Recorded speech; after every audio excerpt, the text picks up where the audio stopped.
The Rangers just cannot stop winning with a clutch comeback win that looked almost impossible, just like their postseason odds a week ago. We're going to talk about that and more all in this episode of Locked On Rangers. Let's get into it.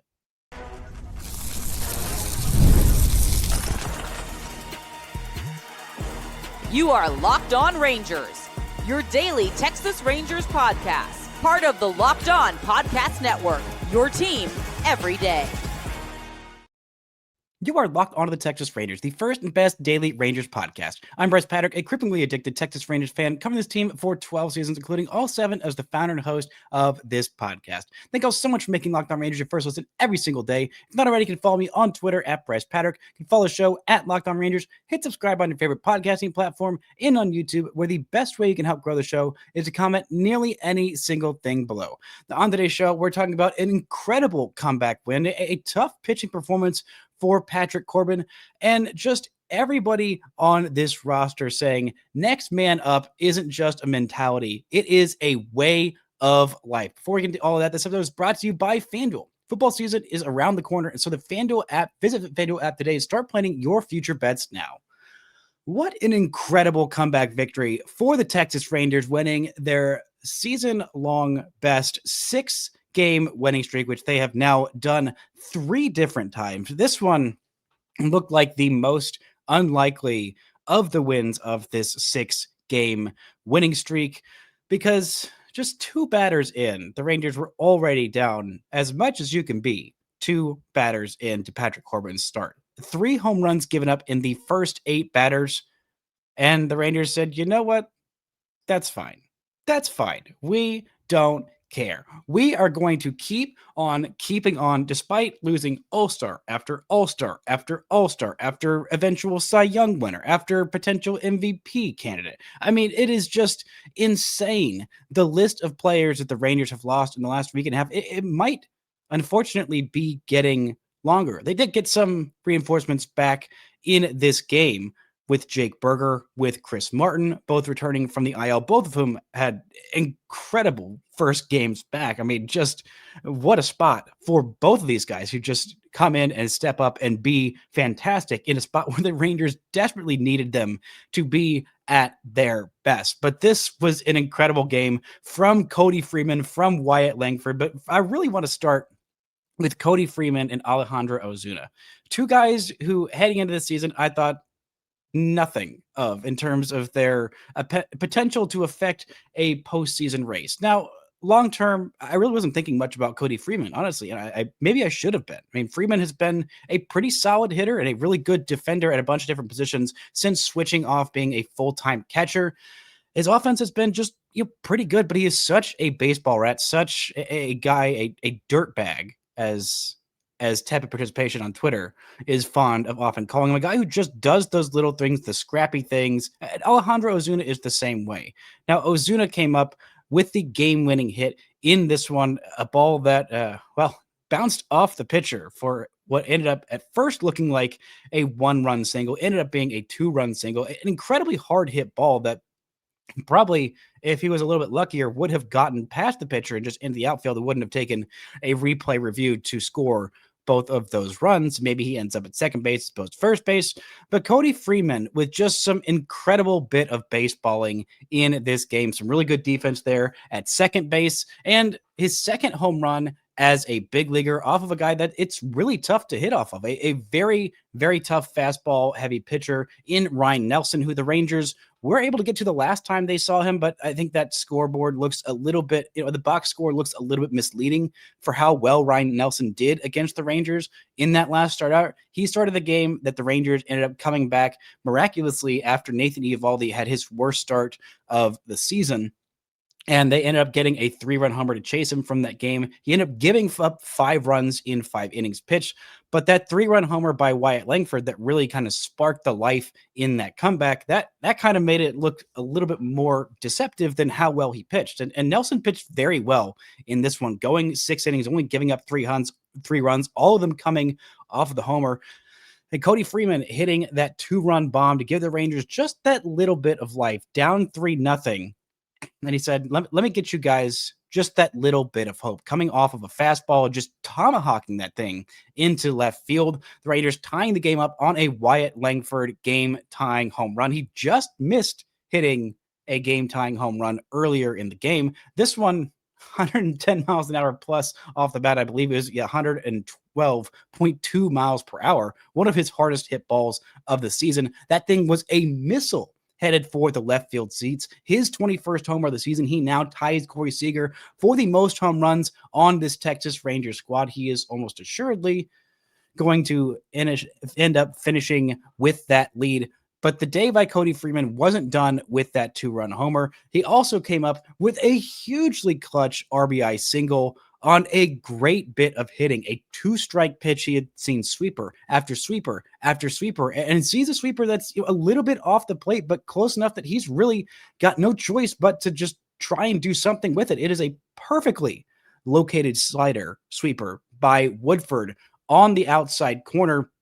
A pitch that earlier wasn't called a strike, just a little bit off the plate, but 2-2 in the count. He just pokes that thing into right field for a base knock to drive in Jake Berger, who came in with a pinch hit triple. Yes, a pinch hit RBI triple to end up on third base. And while Josh Young wasn't able to get him home from third base with fewer than 2 outs, he ends up striking out in that one. Kyle Higashioka walks it, and then an incredible plate appearance by Higashioka, who had a really good day. I mean, he reached base twice, and even though he didn't drive in a run this one, he scored one, which was a huge run. One of the 2 runs on the Cody Freeman homer was because of the first base runner that the Rangers had of the game, and Kyle Higashioka's opposite field single that with a little bit speedier of a runner may have been a double, but still good bits of hitting from Kyle Higashioka, from Cody Freeman. Heck, even Michael Hellman got a little bit unlucky with some of the hits that he had. He probably should have had a multi-hit day. I mean, one of the baseballs he hit was incredibly hard. Again, off of the pitcher. The Rangers hit 2 different balls off the pitcher. One of them ended up being an out. One of them ended up being a game-winning 2 RBI single. But, I mean, Hellman had himself a good day. Josh Young extended his hitting streak. I mean, Rowdy Tellez hit a couple of balls hard. It didn't end up falling. Jake Berger comes in with that big pinch hit RBI triple. Even Zeke Duran doing his part. And Dylan Moore coming in and pinch hitting for Jock Peterson. A bit of 2-strike hitting in that 10th inning. Just a very, very, in the 9th inning, when the Rangers ended up tying it up. I mean, Dylan Moore goes down 0-2 in the count. A 9-pitch battle. Just an absolute battle by Dylan Moore, who I'm going to be honest, I did not think would make an impact with the Texas Rangers this year. I mean, he's a guy who the Rangers drafted in 2015, and he has been with Seattle since 2013. Heck, even this year, he spent with Seattle until just recently. The Rangers signed him to a minor league deal, and then he came up because the Rangers just needed some kind of help, some kind of body, just one body after another going down on the IL. And Dylan Moore absolutely crushes this pitch, 104.3 miles an hour. And then it looks like, he's going to be erased by an Adolis Garcia ball that looks like it's going to be a routine double play. But no, Adolis Garcia hustles his freaking butt off, a 6-pitch plate appearance for him. And he makes it to first base, beats out the double play. He was absolutely hustling down the line. And it looks like he may have pulled something, but he stays in this game. And Bruce Bochy goes out to check on him, say, hey, you're right. Hey, you're right. He says, I'm fine. And then we can see he's clearly not, from the Jake Berger RBI triple right after it. Thankfully, Jake Berger hit it 109 miles an hour in the gap to right center field. And Berger was on his horse. And despite, limping kind of gingerly around the bases, Adolis Garcia still ends up scoring because he beat out that what should have been a routine ground ball double play. This team is playing incredibly hard. Adolis Garcia might have injured himself just hustling his butt off for that one extra, to keep them out of that one extra out. And it made the difference. Everything in this game made the difference. This team just keeps on doing those little things incredibly well. And they just keep on stacking up these wins. But someone who did not contribute as much as he would have liked to in this from Patrick Corbin. Is he becoming a problem? Do the Rangers have a solution? And what are they going to do with this rotation? Because it seems like they might be getting some reinforcements as soon as the end of this week. Talk about that and more right after this. This show is brought to you by PrizePicks. This the daily fantasy app where making the right choice can actually pay off. You and I make decisions every day, but on PrizePicks, being right means cashing in. With football back, PrizePicks is the simplest and fastest way to get in on the action. Just pick more or less on 2 to 6 player projections. You can turn your takes into real prizes, all in less than 60 seconds. I've been playing PrizePicks lately, and it's such a fun way to stay locked in for the season. You can check on projections like Josh Allen more or less than 270 passing yards, or Saquon Barkley more or less than 1 rushing touchdown. He's playing the Cowboys this week. As a Cowboys fan, I can tell you that's probably going to be more, in my opinion. So download the PrizePicks app today. Use code LOCKEDONMLB to get $50 in lineups after you play your first $5 lineup. That's code LOCKEDONMLB to get $50 in lineups after your first $5 play. PrizePicks. It's good to be right. The show is also brought to you by FanDuel. The NFL season is almost here, and FanDuel is making sure you're ready for kickoff with a can't-miss offer. Right now, new customers can bet just $5, and if your bet wins, you'll get $300 in bonus bets to use across the app for all kinds of different things like football, like baseball. Right now, the Rangers to make the playoffs are plus 270 to make the playoffs and minus 355 to miss the playoffs. Right now, Mariners, who hold that third wild card spot and are now just a game and a half ahead of the Texas Rangers after they got their butts kicked by the Rays last night. They are minus 375 to make the playoffs and plus 285 to miss the playoffs. You look at the divisions, and right now, Rangers plus 1,200 to win the AL West. The Astros favorite at minus 210. So are you ready to play? Download the FanDuel app now and visiting FanDuel.com to get started. That's FanDuel.com to place your first $5 bet.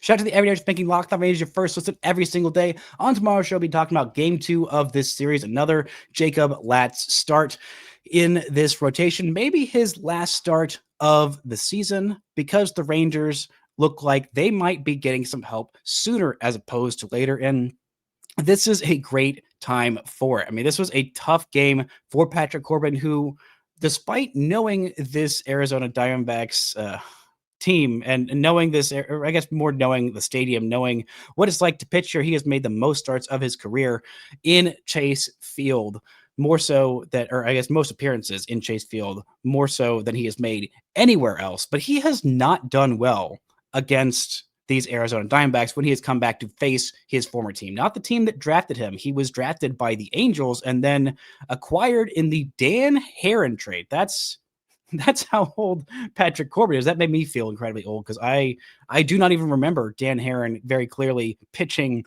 with the Arizona Diamondbacks. It has been a long time there, but he came up with these Arizona Diamondbacks and had done well generally as a member of the Diamondbacks at Chase Field, but against them, he has an ERA north of 11, or had an ERA north of 11. I guess it's still north of 11 heading into this game, and it only got maybe a little bit worse with this one. Going 5 2/3 innings, he nearly got out of this with just giving up those 3 runs, just giving up those 3 solo shots. A good job for him of just buckling down, but it has just been really tough to watch as of late. I know his last start out there was 8 shutout innings against the Angels. That's great, but even with those 8 shutout innings against the Angels in the month of August, his ERA was north of 7. I mean, the rest of those starts were really, really tough to watch in crucial games that the Rangers desperately needed. I mean, against the Yankees, the Rangers were able to come back in that one, his first start in August. Against the Phillies, the Rangers weren't able to come back in that one. And against Toronto, he just got battered so badly, the Rangers had no recourse. And against Kansas City, the Rangers weren't able to win that one either. Those were 4 critical games. The Rangers were able to scrape by and, get through against the Yankees in that first one, only because the rest of their bullpen did so well. But that was just 3 innings of work that Corbin gave them in that one. And if he's looking more like he did against the Angels in more of these games, then great. I mean, it's not like he's been bad all season. He's been pretty solid all season. A tough month of June, but he was incredible in the month of July, a 2.30 ERA in 5 starts in that month before he started to tank down in August. Maybe it's just teams are finally figuring out whatever Patrick Corbin was doing to get these outs and these strikeouts and just whatever he was doing to have success, that the Rangers, tweaked from what he was doing in Washington last year. But it has been tough, and the Rangers don't have much else in terms of depth in this rotation right now. I mean, this would be a great time for Kumar Rocker to come back up, but he has been out for a month reworking his mechanics in Arizona or whatever the actual story is there. I think part of it is just resting his arm because, again, he's coming back from Tommy John surgery. So you really don't want to push him there. But the Rangers could really use Kumar Rocker, even if it's just in a relief role in this pen, because his stuff is so darn nasty. And I mean, he's had some incredible games this year. The Rangers could really use just a little bit of Kumar Rocker on this staff moving forward, because you look at the rest of the arms in this pen, the pen has been used a lot lately. And you got to give a huge amount of credit to Sean Armstrong, who has pitched so much in this series and pitched so much. Pitched on Sunday in a game where the Rangers were leading 8-0 because Caleb Bosley just absolutely pooped the bed in a game where the Rangers desperately needed to continue that momentum and get that sweep, and he just could not get it done. They had to use Phil Maton in that one. And a shout out to Chris Martin coming in, who Bruce Bochy said he wanted to give him a soft landing in this game, his first game back off the IL after dealing with a calf strain for the better part of a month and a half. I mean, it's been really tough. He tried to come back so many different times. He had a couple of rehab outings in, I believe, Frisco this weekend, and he looked pretty darn good there. He comes in, strikes out the first batter he faces, then gives up a single, and then an incredible double play turn by Josh Young, and I believe it was Ezekiel Duran finishing off that double play at that point. Just a great job for Chris Martin facing that minimum amount of batters and thankfully not having to throw all that many pitches, so maybe he can be available in the third game of this series. I don't think the Rangers are going to use Chris Martin back-to-back days at any point for the season. But Sean Armstrong coming on, getting his 6th save of the season, just a day after getting his 5th save of the season. I believe this was either the third time in 4 days that Sean Armstrong has pitched, or the 4th time in 5 days. I think it's the 3rd time in 4 days. So he's probably done for the rest of this series, you would think. But a perfect inning of work, striking out the first 2 batters that he faces, and then getting the toughest out to get in all of Major League Baseball right now is the Rangers against Ketel Marte, who has just terrorized this Ranger team. I mean, his 2 home runs in that series against the Rangers in Arlington a couple weeks ago, that was basically the difference in that series. And Ketel Marte hadn't homered since he had faced the Rangers. And then, of course, what does he do? But the first time he's up against these Rangers, he goes yard in a big, big way. But he ends this game by grounding out to the shortstop. I mean, what a familiar feeling. Shout out to Jamie Newberg on Twitter, who just recalled those recollections of the Rangers winning a game in Arizona against the Diamondbacks on the 1st of the month by retiring Ketel Marte. Although it wasn't Josh Sborz doing that this time, it was Sean Armstrong doing that in this one. And the Rangers aren't lifting a World Series trophy after they got Ketel Marte out this time. Still, just a fun little recollection there. This bullpen, mainly doing its job. I mean, really overall great outing for Jacob Webb, despite giving up a run, the first batter that he faced. I mean, this was a tough day for Corbin, who, like I said, almost got out of it. But after giving up that go-ahead run, he was out of this game. Jacob Webb comes in and gives up a double on just a weird inning for the Rangers. I mean, Corbin Carroll reaches on a single, then he steals second base, then he steals third base uncontested.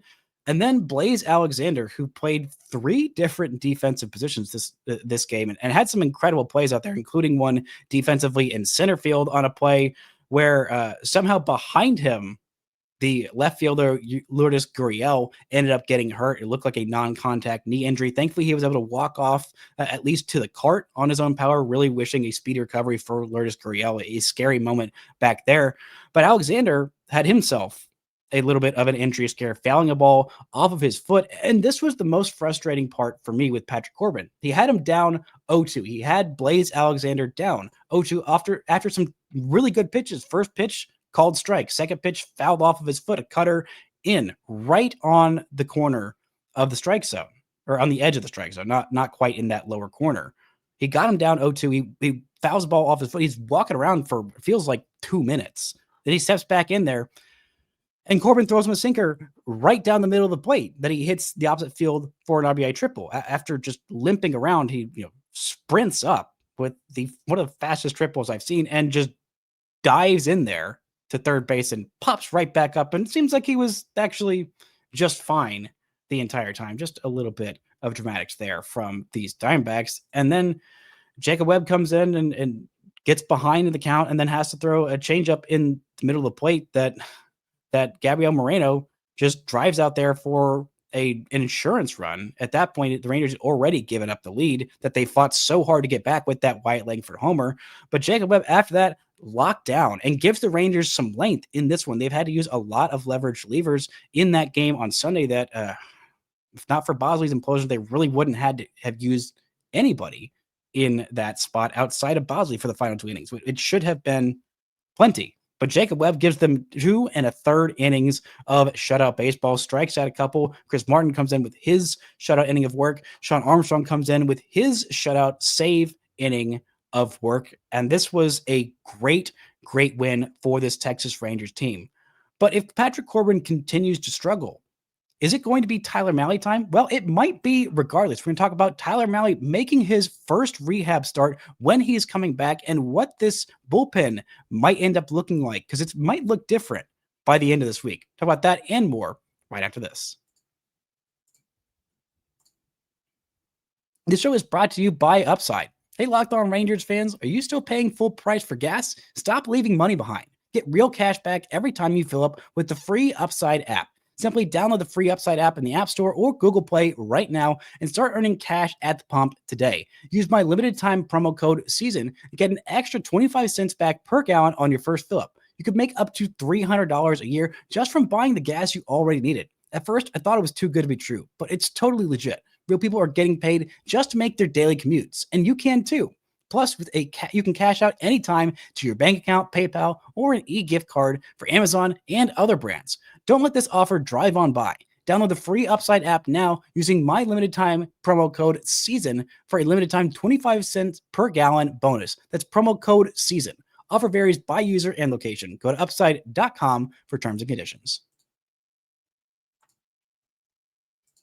Shout out to the everydayers making Locked On Rangers your first listen every single day. After every single game, Jeff Biggs is with you with the Locked On Rangers postcast, reacting live to all 162. This was a fun one for Jeff last night after just a great comeback win. It is in your Locked On Rangers podcast feeds on YouTube and wherever you get your podcasts. Now, the Rangers are just having a tough time with their rotation with so many injuries, not just to Tyler Mahle, but losing Nathan Eovaldi for almost assuredly the rest of this regular season. We'll see exactly when Nathan Eovaldi could possibly come back. If the Rangers even get to the postseason, maybe it's an ALCS return. Maybe he comes back for the ALDS and he's on kind of a limited pitch count. But it seems like they're getting some help back from a guy who's having an incredible season that I was worried was going to be cut completely short. Tyler Mahle is scheduled to make a rehab start tonight with the Round Rock Express. He is going to go 2 innings there, and, he could be back by the next time through this rotation. He is pitching on the same day as Nathan Eovaldi's opening in the rotation. It is going to be Jacob Latz as the starter tonight, who I thought was going to just be the Rangers' 5th starter from now until the end of this season, although with how Corbin has been performing, it's more like he's their 4th starter, and Corbin is their 5th best starter at this point because they've been getting some pretty darn good starts from Jacob deGrom, from Jack Leiter, from Merrill Kelly. And if the back end of your rotation is able to have, Jacob Latz in there and Patrick Corbin as your 5, that's a pretty solid rotation.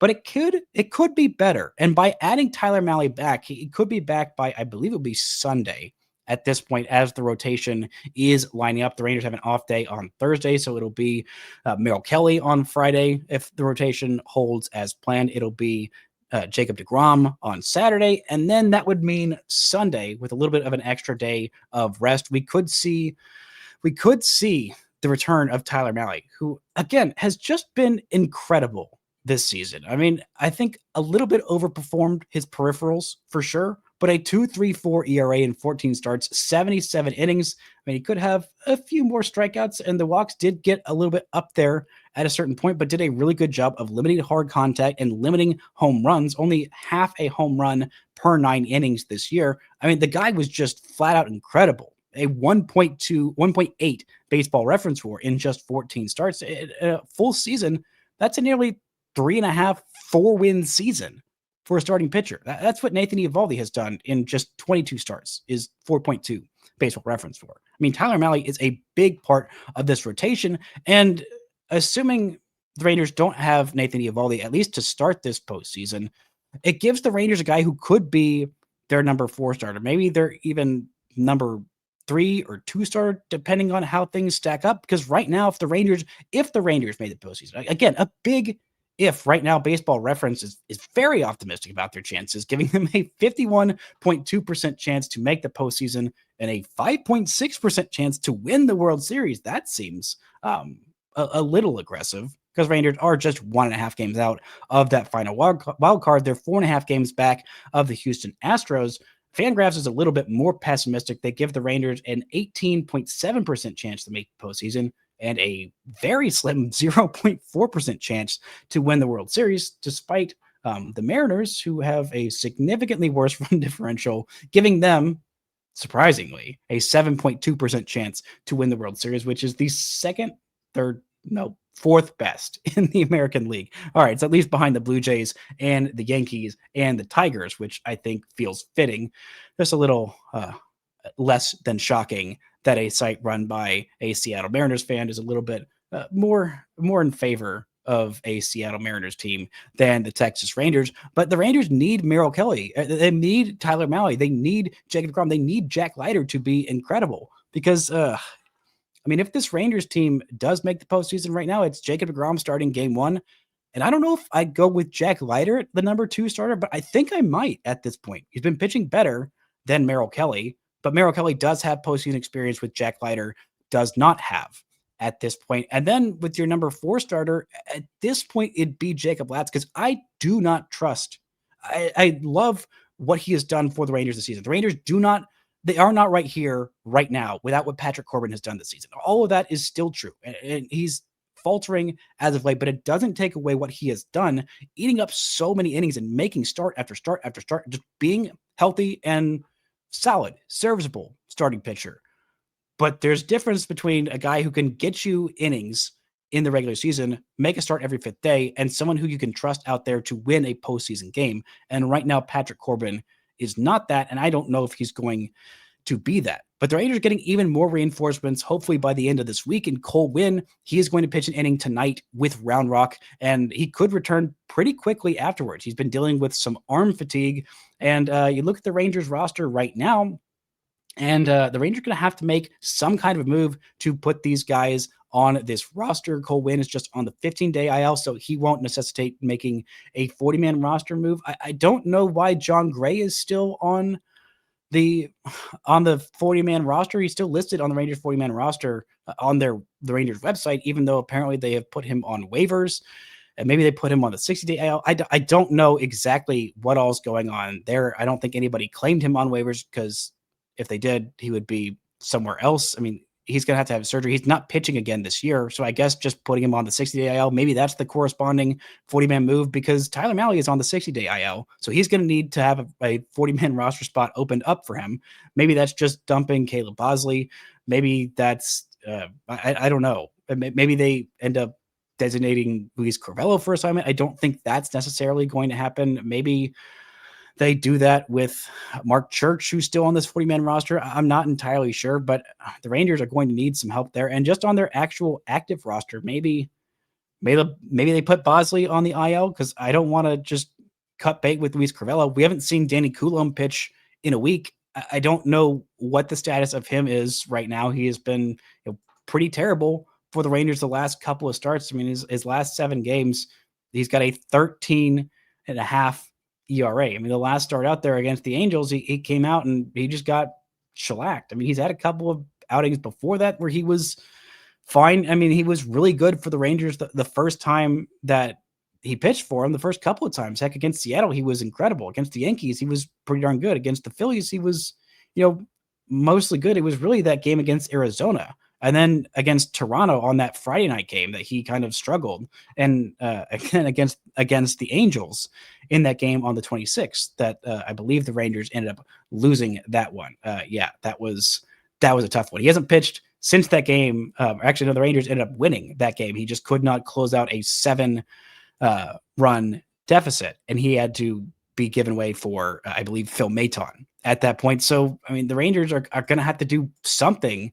with this bullpen. They're going to need Cole Winn. I don't know if Cole Winn is going to pitch a whole lot of leverage innings in the postseason, but they've got some moves to make. And if they have another injury to their outfield, which it seems like they might, I mean, gosh, the amount of all-stars that have been injured in the last 2 weeks for the Rangers is just insane. Adolis Garcia had to come out of that game. Alejandro Ozuna pinch hit for him, or I guess defensively substituted for him after he was limping, running around the bases, scoring on that RBI triple from Jake Berger. He comes out of this game. It's a quad injury. Bruce Bochy said last night he did not seem optimistic. He said they're going to reevaluate him today. And so at this point, if Adolis Garcia hits the IL, the Rangers, the active outfield first guys on the Rangers roster right now will be Michael Hellman, Wyatt Langford, Alejandro Ozuna. And, well, that's it. There's not anybody else on the 40-man roster that could come and help them. I mean, Stan Haggerty, he is possibly returning early next week. He has been dealing with an injury, and hopefully he is going to be able to come back. He has had a troublesome Achilles tendon. He may start running this week. This is according to the Dallas Morning News, and could begin a short rehab assignment over the weekend, which wouldn't allow him to return until early next week. So that's not an immediate solution by any means. You look at the guys in AAA, and maybe the Rangers give a shot to Kellen Strom. Maybe they give a shot to Dustin Harris, who they just straight up yeeted off of the 40-man roster because he wasn't doing all that much. Maybe they try Billy McKinney again. Maybe they try Abimelec Ortiz out there, who is technically an outfielder. He has been a hot bat for sure. He has been hitting incredibly well in AAA Round Rock. I don't know that I want to see him out there every day in an outfield spot. Maybe the Rangers go with Cody Freeman at second base for now, and then they switch out with either Zeke Duran in the outfield or Josh Smith in the outfield. And the other one will be playing shortstop at this point. I mean, the roster is just getting thinner and thinner. I mean, but they keep on saying, hey, next man up. Maybe you see some more Dylan Moore appearances at either shortstop or second base. I don't know if I would necessarily love that. I mean, maybe you start against lefties and then you put Zeke Duran out there in right field and Dylan Moore out there at shortstop, because he is an incredible defender no matter what position he's played at. And maybe I should stop downing him, because offensively he's done nothing but hit in the 2 games that he's played for this Texas Rangers squad. I don't know. The only other position player on this 40-man roster is Justin Foscue, who I don't think is going to be an option to come up and take that spot if the Rangers do have to put Adolis Garcia on the IL. I really wish that the 40-man roster rules before COVID were still in effect, so that just anybody on your 40-man roster could be called up to your active roster. It definitely help a lot with this pitching staff. Maybe we would see Winston Santos making his big league debut. Maybe we'd end up seeing Jose Cordial making his big league debut. I think both those guys could have been options. It could be options at some point in the month of September if the Rangers roster wasn't so full of guys who I don't think they want to just go ahead and yeet off of this roster. I mean, it is some interesting questions that the Rangers are going to have to solve between now and then. Really hope that best case scenario for Adolis, he's just out for a couple of days. You don't have to make any rosters moves, or he's just absolutely fine. And last night was just a little bit of a boo-boo. Either way, the Rangers, just no matter who is hurt, no matter who is out, no matter who is struggling, they just keep on finding ways to win. And last night was an incredible example of this team saying, hey, we are the zombie Rangers. You cannot kill us. We will probably never die unless we do. Because again, predicting this team is the most impossible task I have ever faced. That's going to do it for today's show. Thank y'all so much for listening and subscribing. And until next time, don't forget to enjoy baseball.